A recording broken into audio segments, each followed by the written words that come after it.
ओम नमः शिवाय. हर्षास किचन मध्ये तुमचं खूप खूप स्वागत आहे. तर आज मी तुम्हाला महाशिवरात्री स्पेशल अशी कवटाची चटणी दाखवणार आहे. हे कवट ह्याच मोसम मध्ये येतं आणि हे फळ खूप पौष्टिकही असतं. तर अशाच रेसिपी तुम्हाला बघायच्या असतील तर माझ्या चॅनलला सबस्क्राईब नक्की करा. हा व्हिडिओ पूर्ण बघा आणि व्हिडिओला लाईक सुद्धा करा. चला तर बघूया कशी बनवायची कवटाची चटणी.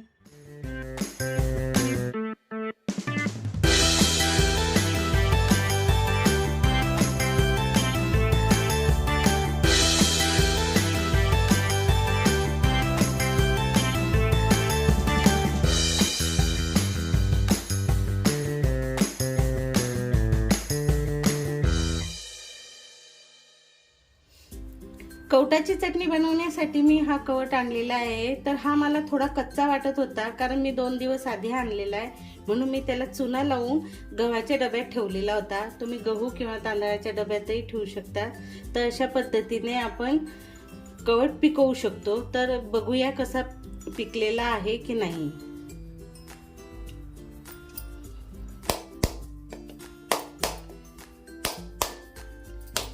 अशा पद्धतीने छान फोडून घेऊया आपण.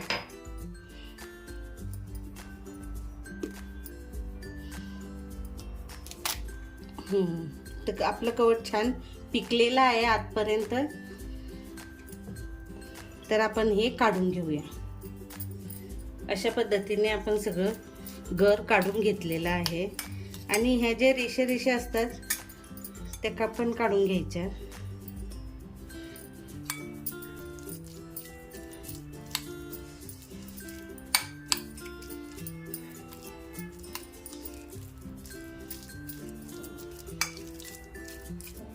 यात आपण आता हे साधारण 1 वाटी आहे, तर आपण 1 वाटी गूळ घालून घेऊया.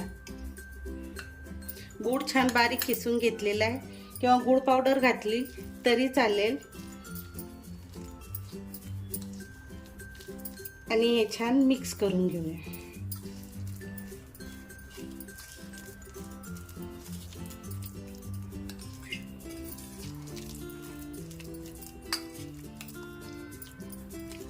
आपला गूळ छान मिक्स झालेला आहे.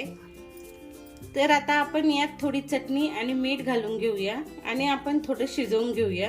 नाही शिजवलं तरी चालतंय, पण आपण थोडं शिजवून घेऊ म्हणजे अजून चव वाढते.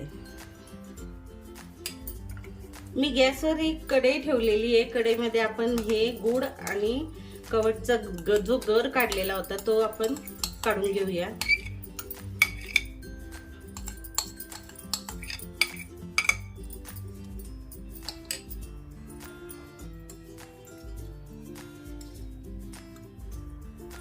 आपण 1 चमचा मिरची पावडर घालूया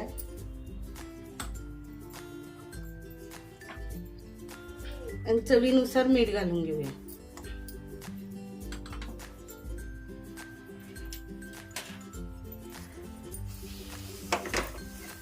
आणि हे छान मिक्स करून घेऊया.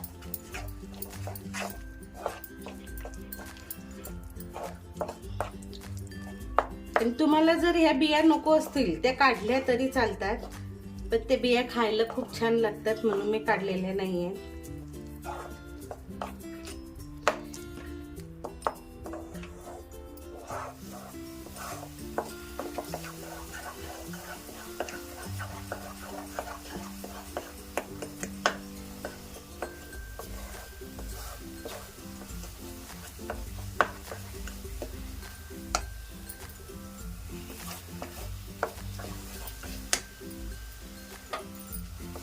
तर अशा पद्धतीने आपण आता आपली चटणी तयार आहे. मी गॅस पण बंद केलेला आहे आणि ह्या गरम केल्यामुळे काय होतात, जे खडे असतात गुळाचे ते पण मेल्ट होतात ना. अशा पद्धतीने छान आपली चटणी तयार होते.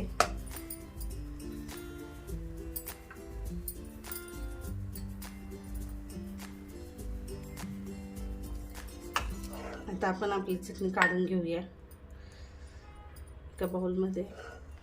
ही शिवरात्रीच्या उपवासाला पण चालते आणि शिवरात्रीमध्ये सहसा आपण कवठचा उपयोग करतो आणि तो फळ तेव्हाच येतं शिवरात्रीच्या टायमाला आणि महादेवाला पण खूप आवडतं.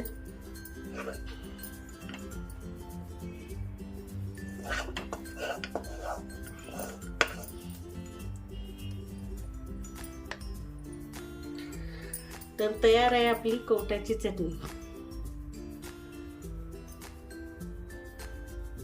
तर तयार आहे कवटाची चटणी. करायला खूप सोपी आहे, चवीला अप्रतिम आहे आणि पौष्टिकही आहे. तर अशाच रेसिपी बघायच्या असतील तर माझ्या चॅनलला लाईक, शेअर आणि सबस्क्राईब नक्की करा. बेल आयकॉनचं बटन दाबा, म्हणजे मी पुढे काय व्हिडिओ टाकणार आहे हे तुम्हाला नक्की कळेल.